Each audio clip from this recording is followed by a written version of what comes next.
Hello everyone and welcome back to the Stylish Study Show. Now today I'm going to be talking about a topic that people just avoid. No one talks about this and I feel like it is absolutely crucial to success that we discuss this. So today we're going to be talking all about failure, how to get past a failure, how to deal with a failure, and really just know that if we don't fail, we can't appreciate the times that we succeed, and it's also often harder to actually succeed because ultimately we need to learn things along the way, and we normally learn our best from failure. So let's talk about that today. First of all, let's address the elephant in the room, that failure is pretty common. I failed. I'm sure that you have failed within your life, and it's such a taboo subject.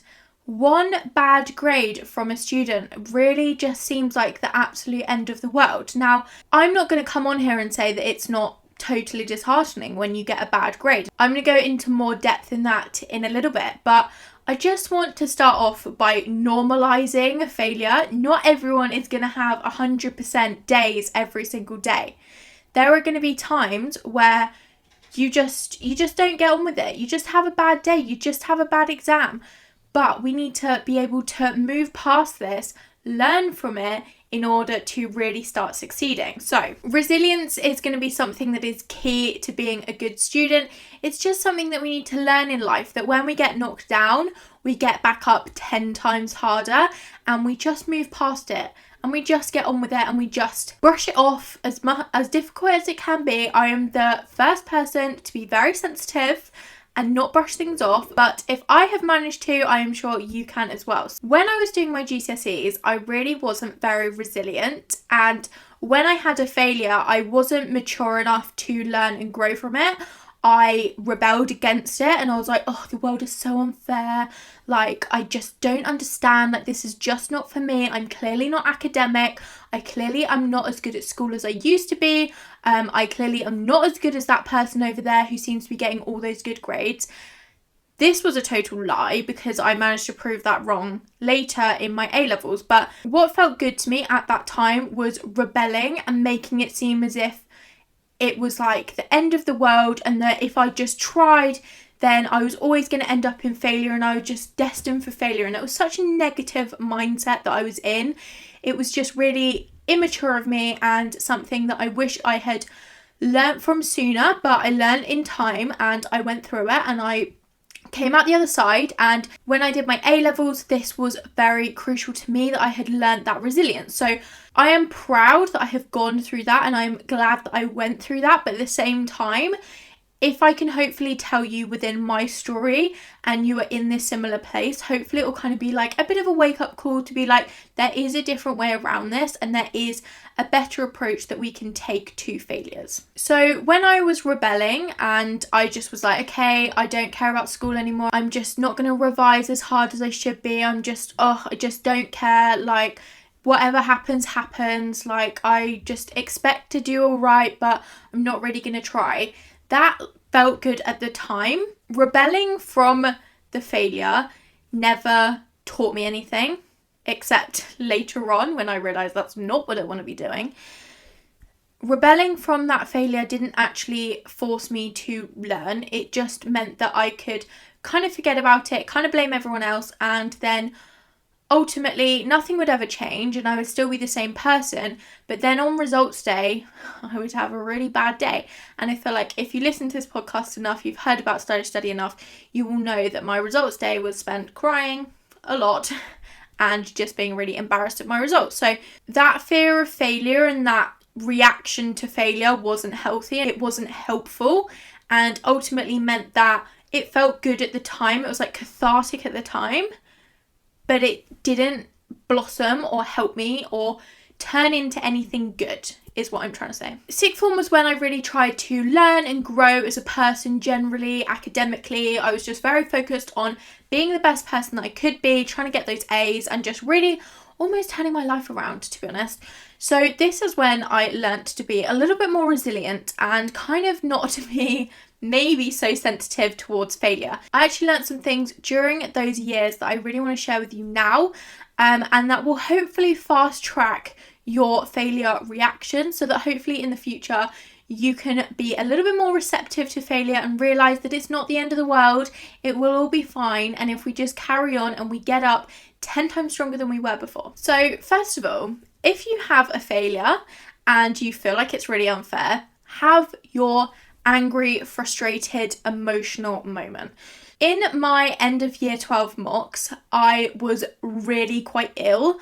I don't know what had happened. I'd gone to a festival and I guess just being around so many people, like, can you even imagine being around that many people anymore?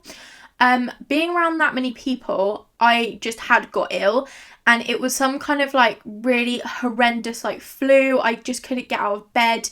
It was really horrendous, but because I was in like such a I'm gonna do this mindset, that I wasn't fully recovered, but I still went to school. I was over like the contagious part, but I still just didn't feel great.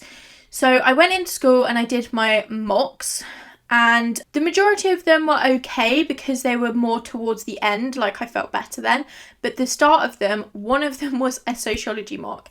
Now, in sociology, at the start of year 12, I was kind of getting like D's because you just start the course. But we were doing kind of like AS papers, so they were more kind of on track. Because obviously, if someone's only been learning it for 2 months, they're obviously not going to get a very accurate portrayal of a whole A level. Anyway, I digress. I was taking that sociology mock, and up until that point, from about maybe kind of March onwards, I was getting A's, B's, and I got an A star in one of them. I took the sociology paper and I got a C, and I know for so many people that will not be a bad grade, and I'm not saying that that was a bad grade. I'm saying for me, that was a bad grade relatively, and it's really important that we stress that this is relative as well, because I don't want anyone coming away from something thinking that just because she got that grade, that is a bad grade. Comparison is the thief of joy. Whatever your grades are that you are proud of, that you set for yourself, that are your standards, absolutely, that is you do you, and that is amazing, and you should be really proud of that. For me, that was like devastating, because up until then, I had only got B's upwards, and I was basically thinking, okay, I've done all the revision. I knew by then pretty much how to revise effectively. I was obviously still working on it, but I had been going through this for about a year, at least 9 months, and I thought, okay, I've kind of got this in the bag, like this should be good. Yeah, I got a C, and my teacher wasn't very happy with me either. Not because she was like, oh, you've done really badly, this is horrendous. She just said to me, like, in a caring way, like, Ella, like, I know this wasn't your best day, like, this wasn't like the best grade you could have got. And I knew it, and she knew it, and I just felt really sensitive towards that. And I remember when I got that grade back, my dad actually that day had picked me up in the car park, and I just got into the car and I was crying, and I was so like just frustrated and angry, and I still wasn't my like 100% self, but I was angry about it for a day, maybe a day or two, and then I got over it. It wasn't something that I dwelled on. It was kind of something to propel me forward. And I feel like once you get into the mindset of failure is actually just a propeller, and failure is just a motivation and a reason to do better, that's when you really start seeing success. So have your moment, have your emotional release, let it go, come back stronger, and just breathe and get it out of your system. But it's totally okay to feel that you may not have done as well, or that you've let yourself down, even though I'm sure you probably haven't, but it's okay to feel that way. However you're feeling, let it out, let it settle, give it some time, and then come back to it. Another thing that I really want to stress is that things aren't always linear. Now, this is something that has been a concept for me that I'm still trying to learn within kind of like the realms of my job and everything. But especially something as a student, things aren't always linear. What I mean by this is that an upward trajectory won't always be a straight diagonal line. There may be dips and curves and ups and downs and squiggles and lines and circles and whatever in your line. Ultimately, you're probably still going in an upward trajectory. It's just not linear. It just has a bit of a curve, just has a few dips along the way, and that is fine because ultimately you're still improving, you're still going up. It just might not be linear. So you may be like an A-star science student, but there may be just one unit within science that you just really cannot wrap your head around. And that might mean that then you get maybe a C in your paper and you act the same way that I did. You were devastated. You were like, that was not my best day. I could have done better, but it was just that unit. And you just might have a bit of a dip, and that is fine. That doesn't take away from anything else you've achieved. It just means that maybe that day wasn't your best day, or that's not your best subject, but you can't be good at everything. It's okay to have a dip, but don't get caught in the dip. Get yourself out of the dip and get yourself back on that line and get going back up again and start working hard again, start working to use that as fuel to be better, to improve on that unit or whatever it was that maybe you didn't do as well on. Don't get stuck in the dip is what I'm trying to say. Things aren't always linear, and it's not realistic for things to be linear. You may see there's so many things online that people are like going from strength to strength to strength, but you will never see that they have a weakness and that they one day have a really bad day, that things haven't gone well and they have dipped and maybe they did get that lower score on a test, but they're not going to show you that. They're only going to show you going upwards. So if you do follow study influencers or you do follow people online that are study gram accounts and you see them all the time just getting those A's, and then the next week they get an A-star and then they're getting 100%, that's not always what's going on behind the scenes. They might slip and have maybe like an 80% day. And again, grades are relative, but don't beat yourself up if you have a dip, because people will dip. Everyone dips. As long as you can carry on and you can carry on pushing and going on that forward trajectory, you are going to be fine. Don't let a dip in the road spoil your whole journey, because it's not worth it. And it's real and people struggle with that as well. I struggled with it myself. You are not going to totally burn and crash and explode into a fireball just because you got a one bad grade.